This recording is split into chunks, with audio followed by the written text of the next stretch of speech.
Olá, olá, time! E aí, pessoal? Todos bem? Como estamos? Espero que todos estejam muito bem. Estamos começando aqui a nossa última aula do Projeto 13 Questões, agora da quarta edição, que é uma aula que vai valer ainda por muitos cursos. Você vai fazer o exame 38, 39, né? Você vai conseguir ainda utilizar essa aula, mas é a nossa última aula desse período aí intensivo que a gente fez de estudos do Projeto 13 Questões, da nossa quarta edição, onde a gente fez essa última semana de preparação, trabalhando com vocês a revisão de diversos pontos super importantes que podem vir na tua prova. E aí a gente fechou, exatamente, está fechando esse estudo agora, com essa revisão de direito constitucional, onde nós vamos ter a segunda parte. Na primeira parte a gente falou de direitos fundamentais, nessa a gente vai falar de competências e vamos falar e vamos falar de controle de constitucionalidade, né? Controle concentrado de constitucionalidade. Também vou trazer algumas discussões a respeito aqui de poder executivo, poder legislativo, algumas situações bem mais simples que podem ser objeto de discussão na prova de vocês, que podem ser elementos de discussão, certo? Sejam todos bem-vindos. Forte abraço aí para a galera do Pará que está aí com a gente. Tem gente do Rio Grande do Sul, tem gente de São Paulo, tem gente de Goiás. Deixa eu ver quem mais. Tem gente da onde aí? Vai mandando aí, vai dizendo seu salve, vai dizendo seu alô, vai dando seu último salve aqui dos nossos encontros. Vai mandando aí, vai mandando que a gente junto vai entendendo e organizando aqui todas essas questões. Beleza? Muito bem, vamos lá? Vamos começar? Então vamos lá, vamos começar a discutir, porque isso é que interessa. Bom, quando a gente está falando de organização do Estado, nós temos que falar de competências. Bom, a gente tem que lembrar que o Estado se organiza em 4 entes federados: União, Estados, municípios e o Distrito Federal, certo? Beleza? Bom, esses entes federados, eles se estabelecem em competências. Como assim? Nós temos competência legislativa e temos competência administrativa. Qual é a diferença, professor? A diferença é que na competência legislativa é para fazer leis, realizar leis. Na competência administrativa ou material, eu tenho essa competência para executar as leis, certo? Então, a competência material, eu tenho a competência para executar a lei, para fazer cumprir as leis, executar as leis. Esse é o ponto essencial aqui na competência material, certo? Aquela competência administrativa. Então, vamos lá, vamos conversar um pouquinho essas competências. Nós podemos pegar aqui as competências legislativas e tocar aqui uma discussão da competência legislativa da União. Então, a gente sabe, nós temos os entes federados estabelecidos, União, Estados, municípios e Distrito Federal. Território Federal pertence à União, não é um ente federado, certo? E aí nós temos as competências. Falei para vocês, nós temos competências legislativas e temos competências administrativas. No que toca à competência legislativa da União, aquela competência para fazer leis, nós temos que a União vai ter a competência legislativa privativa do artigo 22 e a competência legislativa concorrente do artigo 24. Qual é a diferença? Na competência legislativa privativa do artigo 22, a União tem a competência e ela pode delegar esta competência para os estados por meio de lei complementar. Mas atenção, cuidado, o artigo 22, por exemplo, inciso 2, que trabalha, por exemplo, a competência legislativa privativa de legislar sobre temas de desapropriação, não vai permitir o artigo 22, parágrafo único, na possibilidade de delegação, que eu delegue todo o tópico do inciso. Ou seja, tudo a respeito de desapropriação passa a ser legislado agora pelos estados, porque eu fiz uma lei complementar passando essa competência para os estados. Não, não é possível isso. Porque aí eu estaria ofendendo a vontade do legislador constituinte originário. Então, a situação se dá da seguinte forma, a situação se dá da seguinte maneira, certo? Nós temos o legislativo, nós temos a competência legislativa privativa do artigo 22, que traz aí a possibilidade dela ser delegável. Delegável para quem? Para os estados. Por meio de quê? De lei complementar. Então, nós temos um quesito formal. E essa delegação, ela tem que ser uma delegação isonômica, ou seja, uma delegação para todos os estados, não é para um, certo? Um outro ponto essencial dessa delegação é que eu não posso delegar todo o tópico, ou seja, lá no 22, inciso 2, que eu tenho a competência para legislar sobre desapropriação, Eu não posso delegar agora para os estados que cabe aos estados legislar sobre desapropriação e eu, União, não legislo mais, porque eu fiz uma lei complementar para resolver isso. Não, não posso. O que eu posso fazer é, dentro da temática de desapropriação, pegar lá o tema como critérios para fixação de preços de imóveis urbanos. E aí, então, é possível que cada estado faça uma lei estabelecendo critérios para a fixação de preços, para a fixação de preços para imóveis desapropriados em áreas urbanas. Então, está permitindo que o Estado realize uma competência que seria competência legislativa privativa da União delegada para os Estados, mas não está delegando todo o tema. O tema desapropriação permanece para a União. E aí a União delegou uma parte da temática. E para delegar isso para os estados tem que ser feito por lei complementar, certo? Atenção aos tópicos do 22, ok? Atenção aos tópicos do 22. Muito cuidado com os tópicos do 22. Por exemplo, a questão envolvendo os direitos, né? Aquela ideia do capacete PM, os direitos, né? O direito civil, o direito agrário, né? O direito processual, o direito comercial, certo? Entre outros direitos que a gente vai estabelecendo lá do artigo 22, inciso 1, estabelece os direitos que são de competência, né? São de competência privativa da União. Importante essa olhadinha no artigo 22, no artigo 23, 24, certo? Principalmente nesses 21, 22, 23 e 24. Competência legislativa da União concorrente do artigo 24, que vai pegar o direito tributário, direito financeiro, direito penitenciário, direito econômico e direito urbanístico. É o famoso TRIFINAPEN ECO-URBA. Tributário, financeiro, econômico, urbanístico, econômico e urbanístico. Certo? Então, TRIFINAPEN ECO-URBA. Bom, a competência legislativa concorrente, onde a gente tem o TRIFINAPEN ECO-URBA, os direitos que são de competência legislativa concorrente do artigo 24, inciso 1, lá na competência legislativa concorrente, que toca a União, eu tenho a União realizando as regras gerais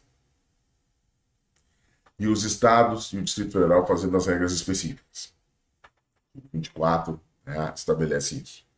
Bom, se no decorrer da situação nós temos a União não realizando a regra geral, mas o Estado exercendo a sua competência legislativa plena e realizando a sua regra específica, aquela regra específica com características gerais para poder regular questões gerais também, bom, aquele elemento vai entrar em vigor, se for aprovado, né, pela lei estadual e outras situações. E aí nós temos, certo, a competência legislativa plena do Estado. Os estados poderão exercer a competência legislativa plena, certo? A competência legislativa plena, na ausência da norma geral da União. Então, não havendo norma geral da União, os estados podem fazer uma regra geral para o caso deles e pode estabelecer normas específicas, normas genéricas. A competência legislativa concorrente, ela traz, então, essa duplicidade. A União faz as regras gerais, os estados as regras específicas, mas há essa possibilidade de regrar essa realização de regras específicas. Um outro ponto importante é a ideia da competência legislativa plena, estabelecida no artigo 24, que dá aos estados a possibilidade, então, de suprir o problema da falta de norma geral, porque o estado não faz, por exemplo, não tem interesse de fazer, e aí os estados poderão suprir essa falta de norma geral na realização da competência legislativa plena. Contudo, é importante a gente lembrar isso, que no exercício do artigo 24, nós temos, certo, alguns dispositivos que vão se destacar da seguinte forma. Lá no artigo 24, nós temos a questão envolvendo a competência legislativa concorrente dos estados e da União, e a questão de, vem cá, se os estados fazem uma lei trazendo regras gerais e regras específicas. A União não tem a lei sobre regras gerais. E daqui a 10 anos ela faz. 5 artigos da lei estadual entram em conflito com essa nova lei federal. O que vai acontecer com esses artigos? Nós teremos que nós vamos chamar de suspensão da eficácia. Nós teremos a suspensão da eficácia, certo? Dos dispositivos que ficam contrários com a nova lei federal. Tá? Não é revogação, é importante isso, porque se eu tenho, por exemplo, a inconstitucionalidade desses artigos, que foram objeto, né, de nova lei federal, a lei federal vem, conflita com 10 artigos da lei estadual que estava posta, mas esses 10 artigos da lei federal seriam contrários à própria Constituição. Nós temos uma inconstitucionalidade aqui, certo? E essa inconstitucionalidade precisa ser apurada e a gente precisa aferir exatamente a questão das competências. E aí, dentro da competência legislativa concorrente, a União faz as regras gerais e os Estados as regras específicas. Contudo, faltando regra geral da União, o Estado pode exercer o que a gente chama de competência legislativa plena. E o Estado exercendo a competência legislativa plena, nós temos que cuidar. Por que nós temos que cuidar? Porque, voltando a União a exercer a sua competência legislativa nas temáticas do artigo 24, aí nós poderíamos ter conflito. Digamos que essa nova lei da União, o Estado realizou sua competência legislativa plena para proteger o meio ambiente. Agora, 10 anos depois, veio uma lei da União estabelecendo regras gerais. Essas regras gerais que foram estabelecidas, certo? Se estabelecem exatamente dentro dessa competência do artigo 24. Mas essas regras gerais que são estabelecidas entram em conflito com o regramento geral que foi feito pelo Estado, né, para conseguir estabelecer essa competência legislativa. E aí eu vou ter a suspensão desse regramento feito pelo Estado. Nós teremos a suspensão, certo, desses regulamentos estabelecidos pelo Estado. Então, aqui nós temos um ponto essencial, aqui nós temos um ponto bastante importante aqui que a gente precisa destacar, que a gente precisa estabelecer, que a gente precisa ordenar. Um ponto central aqui, dentro da ideia das competências, é que mesmo a gente falando de competências da União, do artigo 22 e do artigo 24, competência legislativa privativa da União, competência legislativa concorrente da União do artigo 24, a gente tem competência estadual junto. E eu já deixo isso bem claro aqui para vocês. A gente já vai ter competência estadual junto. Desculpa, gente. Que vocês conseguem ver aqui, ó. Quando a gente vai falar de competência legislativa dos estados, nós vamos ter, ó, primeiro, competência legislativa privativa delegada da União, artigo 22, parágrafo único, ou seja, os estados competem legislar sobre temas delegados da União por meio de lei complementar, segundo o artigo 22, parágrafo único. Então, se a União faz essa delegação para os estados vão ter o que a gente chama de competência legislativa privativa delegada da União, lá do parágrafo único do artigo 22. Competência legislativa privativa delegada da União. Um outro tópico interessante é a gente lembrar da competência legislativa plena do artigo 24, parágrafo 3º. Lá no artigo 24, parágrafo 3º, nós vamos ter a competência legislativa plena do Estado, e aí nós temos o Estado podendo realizar normas gerais sobre os temas do artigo 24 e as normas específicas. É exatamente para suprir, certo, a lacuna existente da falta de regras gerais, por exemplo, previstas nos artigos, né, lá na construção da competência legislativa plena pelo artigo 24, parágrafo 3º, certo? E como se dá essa evolução, essa ordenação. O segundo tópico, a segunda competência que a gente podia estabelecer para os estados, que é bastante importante, é a competência legislativa concorrente. Bom, na competência legislativa concorrente, os estados fazem as regras específicas, pois a União faz as regras gerais. Claro, admite-se exceção. A gente tem essas discussões. A gente já falou da competência legislativa plena, que é uma exceção do artigo 24, parágrafo 3º, certo? A gente tem ainda um outro elemento saindo, né, da ideia do 24, saindo da ideia da competência legislativa concorrente. A gente chega também na competência legislativa para criar regiões metropolitanas, aglomerações e microrregiões urbanas. E a gente chega também na competência legislativa residual, que é muito importante.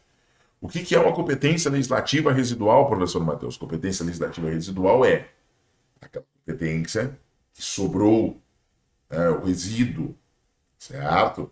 E aí a gente consegue estabelecer lá no 25, parágrafo 1º, um estabelecimento que é o seguinte, ó, compete aos estados legislar sobre tudo aquilo que não lhe é proibido, porque a União traz as regras bem específicas lá dizendo, né, o que é possível legislar, o que não é possível. Os municípios também trazendo a delimitação do seu interesse local, entre outros elementos. Então, uma seara que é possível de ser discutida, né, de ser trabalhada, né, de se estruturar, é exatamente o elemento do artigo 25, parágrafo 1º. É o elemento do artigo 25, parágrafo 1º, que vai estabelecer, né, a competência legislativa, né, concorrente, tá? Ou melhor, competência legislativa residual remanescente. Tá? Artigo 25, parágrafo 1º, vai estabelecer competência legislativa residual remanescente, aquela que sobra. Porque a técnica constitucional utilizada foi, eu vou dizer tudo, mas tudo aquilo, certo? Que compete à União. Eu vou dizer tudo aquilo que compete aos estados, aos municípios, desculpe. E aí o que sobrar, o resíduo, o que remanesce, fica com os estados. E aí é muita coisa que remanesce, é muita coisa que fica com os estados, né? Por fim, a gente tem aquela competência legislativa, então, que eu já tinha citado, para criar regiões metropolitanas, aglomerações urbanas e micro-regiões, no artigo 25, parágrafo 3º. E aí a gente fecha a competência legislativa dos estados. Vocês viram que a competência legislativa dos estados ultrapassa a ideia do 25. Tanto o 25 parágrafo 1º quanto o 25 parágrafo 3º. Mas ultrapassa essa ideia, porque a gente vai ter competência legislativa concorrente, a gente vai ter competência legislativa que toca a União, mas é possível delegar essa competência legislativa privativa para a União. Então vejam, para os estados, é possível delegar essa competência legislativa privativa da União para os estados, certo? Lá no 22, parágrafo único, traz essa previsão. Então a gente consegue perceber aqui que a gente vai ter 5 competências que tocam os estados. Enquanto para a União nós tivemos 2, competência legislativa privativa da União, do artigo 22, e competência legislativa concorrente da União, do artigo 24, onde ela faz as regras gerais e os estados fazem as regras específicas. Beleza? Estabelecido isso, vamos seguir essa discussão, trabalhando um pouquinho sobre a competência legislativa dos municípios. Os municípios não têm uma tão grande competência legislativa, mas ela é essencial, porque os municípios estão na ponta, os municípios estão no lugar aonde está o cidadão, os municípios estão no lugar onde as pessoas estão. Então é importante estabelecer um relacionamento interessante, né, e ordenado com os municípios. Bom, diz o nosso material aqui, lá no primeiro item, a competência legislativa de interesse local. O que é? São aquelas competências que dizem respeito àquela localidade, àquele município, àquela cidade. Ou seja, o interesse é daquela comunidade, daquele município. Não tem um interesse global, não tem um interesse externo, né? Mas sim há um interesse, né, a competência legislativa de interesse local, que se estabelece para os municípios, e aí os municípios vão poder fazer legislações que sejam ligadas e atinentes às temáticas ligadas aos seus temas de discussão, aos seus temas, seus elementos relevantes e importantes que a gente consegue estabelecer. No Distrito Federal, nós vamos ter as atribuições das competências legislativas reservadas aos estados e aos municípios. Então não precisa se preocupar tanto. O artigo 32 aqui vai trazer. Mas vejam, dentro da ideia das competências legislativas, União, estados e municípios, a gente crê que consegue resolver isso, estabelecendo aí a competência legislativa de interesse local, ou então fomentando também, né, parcerias e outras formas, a competência legislativa suplementar à legislação federal e estadual no que couber. No que couber. Certo? Bom, nós temos essa temática, nós temos essa ordenação, nós temos essa organização. Certo? Estabelecido isso, a gente vai agora, depois de ter falado da competência legislativa da União, dos estados, dos municípios e do Distrito Federal, a gente vai falar de competência administrativa, competência material. Nós vamos falar dessa temática. Competência administrativa, competência material, que é um ponto essencial, muito importante. A gente entender a competência legislativa material, entender os artigos que estão envolvidos na Constituição, entre outros tópicos. Vamos falando aí, tranquilo até aqui, tranquilo até esse ponto aqui que a gente trabalhou, que a gente discutiu com vocês, que a gente trouxe com vocês essa ideia da competência legislativa privativa da União no 22, concorrente da União no 24. 25, parágrafo 1º, competência legislativa residual dos Estados, fora aquela competência que o Estado já tem, por exemplo, para cuidar do 25, parágrafo 3º, competência legislativa para criar regiões metropolitanas, aglomerações urbanas e micro-regiões, entre outros elementos. Bom, feito isso, a gente estabeleceu essas competências, estabeleceu aqui o município, o interesse local. Cuidado, né? O município vai ter o interesse local, mas o município também vai poder ter competência legislativa de suplementar ou complementar a legislação federal ou estadual naquilo que couber. Então, nós temos algumas situações a esse respeito, né? Suplementação legislativa da legislação federal, certo? Suplementar, ou seja, acrescentar algo a uma legislação federal, uma legislação estadual que tenha relação com o interesse local do município é elemento essencial, elemento muito importante aqui, para a gente poder compreender exatamente a ideia, né, do município como um ente federado, como um ente que tem competências legislativas, como essas duas que são essenciais, a de interesse local e a de competência legislativa suplementar, né, para estabelecer a legislação, a discussão da legislação federal, estadual, no que couber.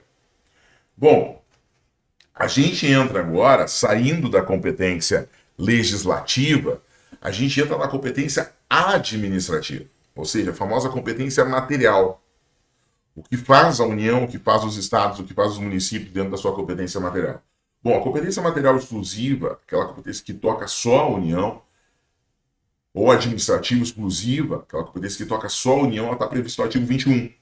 Também nós temos vários afazeres que tocam a União e que devem ser feitos somente por ela, porque são estabelecimentos da competência exclusiva, né, da competência exclusiva que a União pode estabelecer para a gente cumprir, seguir o definido no artigo 21. Ou seja, tudo que está ali no artigo 21 é competência administrativa plena, absoluta da União.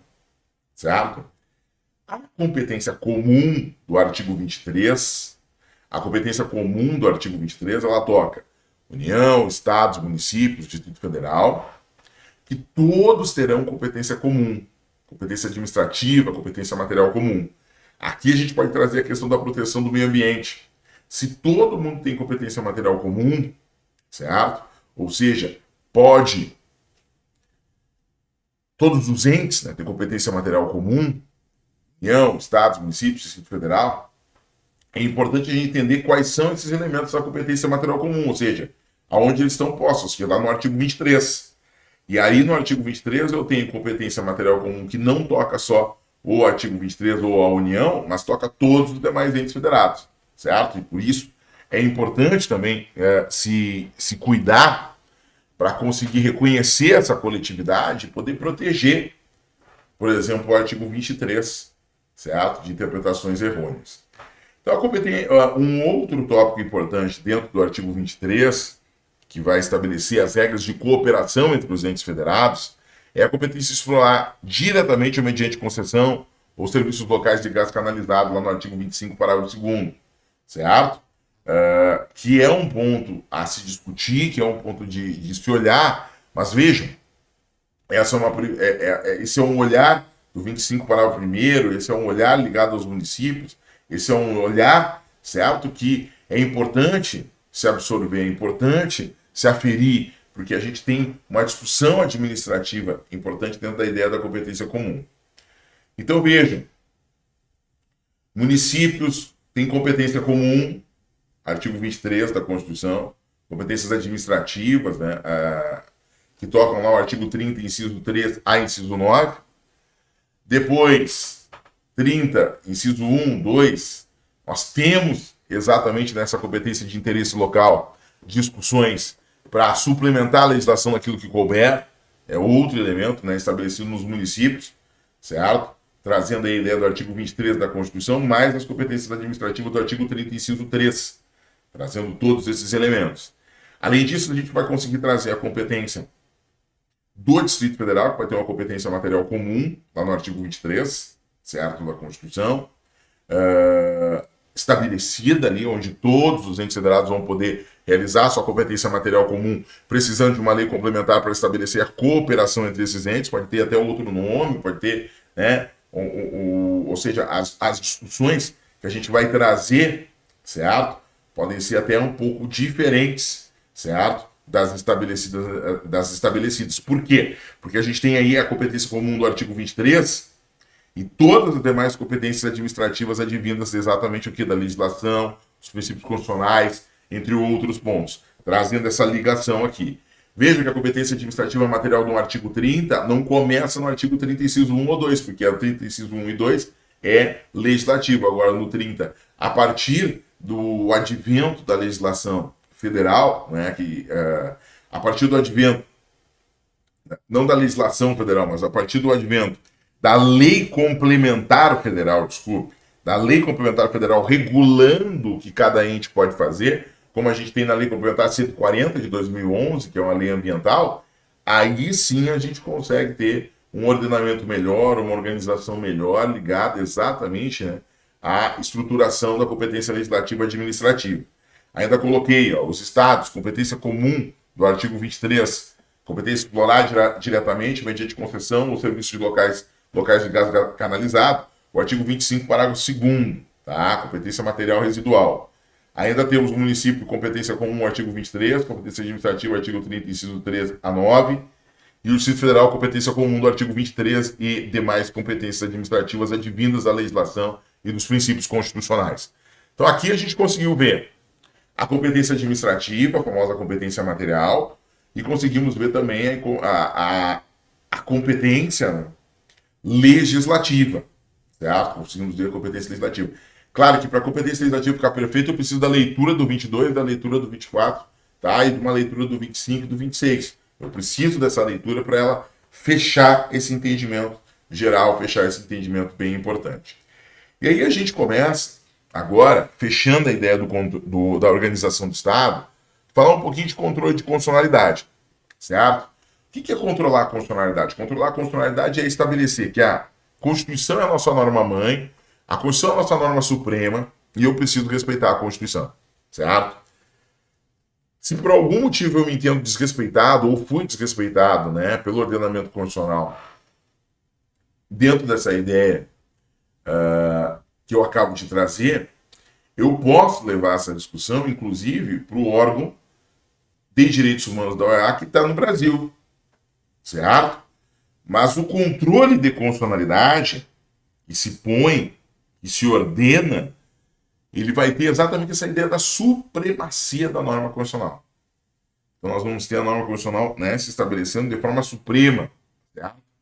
A ideia da rigidez da norma constitucional também estabeleceu, né, exatamente essa necessidade da gente olhar esse examinador, de pensar ele ali diante de todos esses tópicos, principalmente na ideia do controle.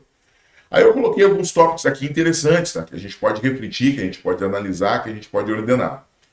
O controle concentrado de constitucionalidade defere a atribuição para o julgamento das questões constitucionais a um órgão jurisdicional superior ou a uma corte. Por meio desse controle, procura-se obter a declaração de inconstitucionalidade da lei ou do ato normativo em tese, independentemente da existência de um acesso de um caso concreto, visando a obtenção da invalidação da lei. 2. Controle concentrado caracteriza-se pela competência exclusiva do STF em apreciar as questões constitucionais. Só existe controle de constitucionalidade sendo controle concentrado? Não. Tem diversos controles. Tem controles que se estabelecem, né, na ideia do controle extrajudicial, e aí eu tenho controle pela Comissão de Constituição e Justiça da Câmara, controle pela Comissão de Constituição e Justiça do Senado, certo? Controle de sanção ao veto pelo Presidente da República, são todas formas de controlarmos a constitucionalidade, né, das normas. E aí nós vamos ter o item 2, que vai dizer que o controle concentrado caracteriza-se pela competência exclusiva do STF em apreciar a questão constitucional. 3. Tem por objetivo expelir do ordenamento jurídico a lei ou ato normativo inconstitucional. Há um outro ponto bastante importante. Desculpa, gente. Uma tosse incômoda, que tem ar-condicionado, teve frio no carnaval. Voltei para nossa cidade, que é bem mais quente, né, do que a cidade onde a gente foi, que é a cidade dos meus sogros, né, da sogro, da sogra, cidade natural da minha esposa, que é a cidade da Serra. Então, ficou um incômodo aí, né, nem é gripe, nada disso, mas é alérgico, né, que daí a troca de temperatura, a umidade gera isso. No Rio Grande do Sul tem muito isso, né? Então, vamos lá. O controle concentrado, ele caracteriza por essa competência exclusiva do STF para apreciar a questão constitucional. No controle concentrado, pessoal, nós vamos ter ações que são feitas de forma em abstrato, que são feitas para impugnar, né, dentro do ordenamento jurídico, uma lei, um ato normativo que se considera inconstitucional, por exemplo, lá quando nós estivermos falando de ADI. Então, esse é um ponto. O controle concentrado de constitucionalidade é um controle judicial, o controle concentrado de constitucionalidade ele é feito concentrado todo no STF. O controle concentrado de constitucionalidade ele se baseia exatamente nos fundamentos dos dispositivos legais e das ações constantes nesses dispositivos, certo? Então o item 3 ali tem por objetivo, deixa eu marcar aqui, ó, item 1, item 2, e aí o item 3 ó, tem por objetivo expelir do ordenamento jurídico a lei ou ato normativo inconstitucional. É um elemento. 4. É realizado em abstrato, sem que haja um caso concreto sob análise, ADI, ADC, contudo, importa uma análise mais detalhada da questão da ADC, pois trata-se de ato do poder público, abrangendo tanto o ato normativo quanto o ato concreto. E aí a gente tem o item 5, a natureza objetiva do processo não tem partes, exatamente por isso não está sujeito aos princípios constitucionais da ampla defesa do contraditório. E os seus efeitos são peculiares, né? Quais sejam eficácia erga omnes, efeito ex tunc, vinculante das decisões proferidas pelo STF, ou seja, são contra todos. E a decisão ainda vincula os órgãos do Poder Judiciário, da administração pública em todas as esferas, conforme parágrafo 2º e artigo 102 da Constituição. Então aqui a gente tem essa possibilidade, né, certo? De estabelecer esses efeitos, da ideia da eficácia erga omnes contra terceiros. É um ponto bastante importante e significativo. Bom, estabelecendo aqui na ideia do controle concentrado de constitucionalidade e o que foi cobrado da gente, né? A gente tem que lembrar que quem tem legitimidade para propor as ações de controle concentrado, a DC, a DI, a DO, a DPF. Bom, quem vai ter legitimidade para propor qualquer uma dessas ações vão ser esses legitimados aqui, ó. Vão ser esses caras aqui, certo? Ou seja, já está definido isso, já está estabelecido isso. Bom, o artigo 113 ele vai dizer o seguinte, ó, podem propor ação direta de constitucionalidade ou ação declaratória de constitucionalidade. Aí nós temos lá, certo, a previsão, a ordenação disso, né? Que é exatamente a gente talvez às vezes não responder ou responder de forma não clara, ou seja, não compete, né? Ali propor ação de controle concentrado de constitucionalidade autoridades fora do rol estabelecido. Por quê? Porque a gente tem um rol fechado ali de pessoas que podem realizar exatamente o quê? Realizar o controle concentrado, ou seja, podem levar o controle concentrado, certo? Para todos, ou seja, ajuizar a ação. E dentro dessa ideia de pessoas que têm a atribuição, certo, de propor as ações, elas têm um ponto essencial que a gente não pode esquecer. Qual é, professor? Qual é? Que é o ponto da pertinência temática. Existem 3 incisos ali, o inciso 4, o inciso 5 e o inciso 9, que trazem aí no 4 a mesa da Assembleia Legislativa, da Câmara Legislativa, né, do Distrito Federal, a mesa da Assembleia Legislativa ou da Câmara Legislativa do Distrito Federal, o governador de Estado ou do Distrito Federal, e aí nós temos ali em destaque ainda a Confederação Sindical ou Entidade de Classe de âmbito nacional. Esses 3 incisos, eles trazem para nós aqueles tópicos que vão precisar de pertinência temática, ou seja, eu preciso explicar qual é a relevância daquele tema, né, para a discussão judicial, ou seja, eu preciso demonstrar essa pertinência, eu preciso demonstrar esses elementos, e esses 3 marcados em amarelo, eles trazem exatamente essa situação. Nós vamos ter situações que vão precisar dialogar, conversar, trocar para que a parte mais interessada, né, ali, que é aquela que está discutindo a questão de constitucionalidade ou não fique no prejuízo. Os legitimados destacados, né, são considerados especiais, não são universais, os demais são considerados universais. Então,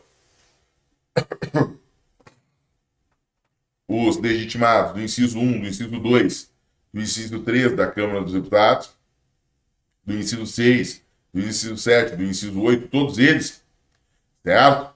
Nós não temos a questão do legitimado universal. Nós teremos, melhor dizendo, a questão do legitimado universal. Ou seja, todos eles são legitimados universais. E aí nós temos legitimados especiais que estão previstos no artigo 103, inciso 4, 105 e inciso 9.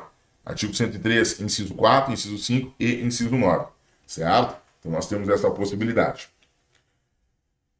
Bom, um outro elemento que eu queria discutir com vocês é a questão das ações. Ação direta de inconstitucionalidade, ADI, me parece um dos grandes pontos essenciais. Lembra, né? ADI nós podemos ter ação direta de inconstitucionalidade ou então ação direta de inconstitucionalidade por omissão, a ADO. Fundamentos estão em lugares diferentes. Artigo 1º da Lei 9868 de 99 e artigo 12A da Lei 9868 de 99. Na legitimidade, a gente tem que lembrar que a gente tem os legitimados universais e especiais, mas sempre vai ser um daqueles lá do 103, o legitimado da ação de controle concentrado. E aí a gente tem o cabimento. Quando é que cabe uma ação, né, do controle concentrado? Como é que cabe ali?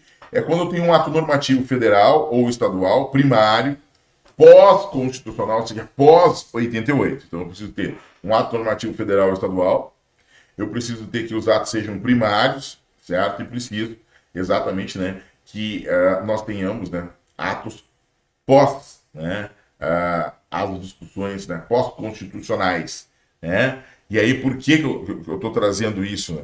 Eu estou trazendo exatamente a questão de que na ADI eu tenho o ato normativo federal, o ato normativo estadual, as discussões de atos primários e os atos pós-discussões de Constituição são elementos nesse sentido. Os atos pós-constitucionais. Por que pós-constitucionais? Porque até 88 é uma coisa. Depois de 88, aí nós vamos ter exatamente essa previsão, certo? De que nas ações de controle concentrado, à exceção da DPF, só é possível discutir lei ou ato normativo federal ou estadual se a gente estiver falando de um ato normativo primário e se estiver falando de um ato normativo pós-constitucional, ou seja, pós a Constituição de 88, certo? Esse é um ponto bem importante para a gente poder definir. Elementos típicos, né, da ação: não se admite resistência, litisconsórcio, certo? Pedidos. Nós vamos estabelecer 2 pedidos importantes, né? A ideia do pedido cautelar, do pedido, né, de declaração de inconstitucionalidade, isso nós estabelecemos na ADI, e aí a gente vai ter alguns elementos chaves na ADI, né? A inconstitucionalidade, a questão erga omnes e vinculante, são tópicos bem importantes que a gente consegue destacar aqui e trazer aqui para vocês. O cuidado é com a ADC, porque na ADC eu preciso de um ato normativo federal pós-constitucional que traga uma relevante controvérsia judicial, certo? Essa relevante controvérsia judicial vai provocar exatamente que a discussão chegue até o Supremo, a partir de estabelecer uma ADC e se discutir, ela é constitucional ou não. Ficou todo esse tempo aqui na minha casa, ela é considerada inconstitucional, mas ela tinha peculiaridade, se investigou, e se chegou agora a uma discussão que é necessário exatamente uma questão jurídica, certo? E aí a gente vai ter elementos típicos da ação. Admite a desistência, não admite os consórcios, caráter dúplice e ambivalente. Pedidos. Focar principalmente no cautelar e na declaração de inconstitucionalidade, certo? É possível a gente trazer outros pedidos? Certo? Mas focar nesses, ok? E aí a gente tem ainda as discussões de inconstitucionalidade que erga omnes, né, vinculante, que podem ser objeto, né, de destaques, certo? Aqui, que não precisam estar exatamente dentro de toda uma estrutura, toda uma discussão. E aí a gente já consegue entender que a ADI é inconstitucional, é erga omnes e vinculante, certo? Então esse é um ponto que a gente já consegue observar aqui, destacar aqui esse elemento. Para a gente finalizar, eu destaquei aqui o artigo 170, que vai trazer os princípios gerais da atividade econômica, né? Trazendo aí o 170, inciso 6, que é a defesa do meio ambiente, inclusive mediante tratamento diferenciado, conforme o impacto dos produtos e serviços e dos seus processos de elaboração, né, da prestação. Também nós temos o inciso 9, trazendo o tratamento favorecido para as empresas de pequeno porte, constituídas sob as leis brasileiras, que tenham sua sede de administração no país. E aí a gente consegue ver que o 170 traz esse ponto interessante da questão do meio ambiente, da questão do mundo, certo? A necessidade de sustentarmos, entre outros pontos, que é bastante importante. Ó, grande prioridade muitas vezes é a questão do consumidor, né? Artigo 170. Então a gente tem, eu até fiz palestras, né, nessas associações, muitas vezes, né, associações de comerciantes, né, a CI, né, a CDL, Serasa, para a gente poder ter meios, né, de não se atrapalhar com esse vazamento, né, da ideia dos princípios gerais aqui da atividade econômica e organizar isso. Bom, investimentos de capital estrangeiro no Brasil, o artigo 172 da Constituição diz, ó, serão disciplinados por lei com base no interesse social, terão incentivo para os reinvestimentos e a remessa de lucro será regulada. Então, nós temos aqui investimentos do capital estrangeiro no Brasil, artigo 172. A atividade empresarial realizada no Estado traz alguns elementos e algumas regras gerais. Por exemplo, é que o Estado não atue na atividade econômica, contudo, o Estado poderá atuar nos casos previstos expressamente pela Constituição e, quando for necessário, aos imperativos de segurança nacional ou relevante ao interesse coletivo. E aí, nós temos o artigo 173. Ressalvados os casos previstos pela Constituição, a exploração direta de atividade econômica pelo Estado só será permitida quando necessária aos imperativos da segurança nacional ou relevante interesse coletivo. Então, a gente tem esse ponto aqui, certo, para estabelecer. A prestação de serviço vai se dar, né, ela pode ser de forma direta, pode ser em um regime de concessão, de permissão, certo? Porque nós vamos estabelecer aqui essa ideia da prestação de serviços, entre outros tópicos. Gente, quis fazer um pouquinho mais rápido, quis trazer aqui alguns tópicos importantes, por isso aqui baseei aqui, coloquei aqui algumas temáticas que são importantes, certo? Trazendo para você. Hoje a gente já está em São Paulo, hoje a gente já está, né, trazendo as discussões, os últimos preparativos para a revisão de véspera. Amanhã, 25 de fevereiro de 2023, tem revisão de véspera no dia inteiro no YouTube do CEIS, que não pode perder, começa às 8 horas. Quem é de São Paulo, vem para o Teatro Caseta, na Avenida Paulista, para a gente poder conviver, para a gente poder estar junto, né? Trocar também essa energia. Um outro ponto importante é que a gente vai estar na porta de prova, lá no Mackenzie, né? Consolação em Itaimbé, né? No Itambé, Itaimbé ou Itambé, né? Vamos estar na porta de prova lá, boa parte dos professores, certo? E eu queria destacar que a gente tem, obviamente, que a gente tem vários pontos que a gente vai trazer, inclusive na revisão turbo, de véspera para vocês, que são muito importantes. Mas esses pontos ligados à organização do Estado, ligados ao controle concentrado de funcionalidade, são muito importantes. Trouxe aqui alguns destaques, apresentei esses pontos aí como essenciais, certo? E agora eu quero que vocês realmente peguem toda essa energia que a gente dedicou, vejam essa energia que a gente dedicou e vejam como é importante isso. Como é importante fazer essa prova leve. Leva essa carga toda, mas não leva se culpando, não leva se martirizando. Lembra que a gente tem uma prova para fazer domingo, e ela é uma prova especial, porque a gente nunca fez essa prova. A gente vai fazer ela de novo. É a prova do exame 37. Ah, professor, mas eu já fiz a prova do exame 35, do 34 e rodei. Tudo bem, é uma nova prova no exame 37. Não interessa nada se você rodou no 34, no 35. É uma nova prova, né? O exame 37. Então esse ponto é bem legal, né? Da gente entender, da gente compreender. E eu queria agradecer a parceria de vocês, né? A gente que vai estar olhando ainda outras lives, outra ali. Olhem os shorts, vai ter short amanhã, o dia inteiro, que é aqueles vídeos curtinhos, de até 1 minuto, cheio de dica vai ter. Então olhem todos os shorts aqui do canal. Acompanhe as dicas que vão ter ainda no sábado, ainda até no domingo eu vou colocar shorts antes de começar a prova, né? Que é ali no meio-dia. Então acompanhem isso, curtam isso e quero agradecer a presença de todos vocês. E quero pedir para que vocês permaneçam aqui no nosso canal. Tem tanta coisa boa para quem vai fazer concurso, tem tanta coisa boa discutindo direito constitucional, tem tanta coisa boa para a segunda fase do direito constitucional, tem tanta coisa boa para quem vai precisar retomar os estudos na OAB primeira fase do projeto 13 questões. Então são elementos bem importantes que eu destaco, né, para ter vocês diariamente com a gente, para ter vocês todos os dias, certo? De uma forma mais tranquila, inclusive, né? Não nesse turbilhão que tem que fazer, entregar e tal, da revisão, mas de uma forma mais tranquila, de uma forma, certo? Que vocês possam curtir mais, inclusive, o conteúdo. Beleza, pessoal? Ok? Bom, fechado essa questão. Deixa eu dar um grande abraço para vocês, certo? Não vou aqui citar nomes aqui, porque não tem que falar todo mundo aqui que está aí na área e bora estudar. Vejo todo mundo na revisão de véspera no sábado.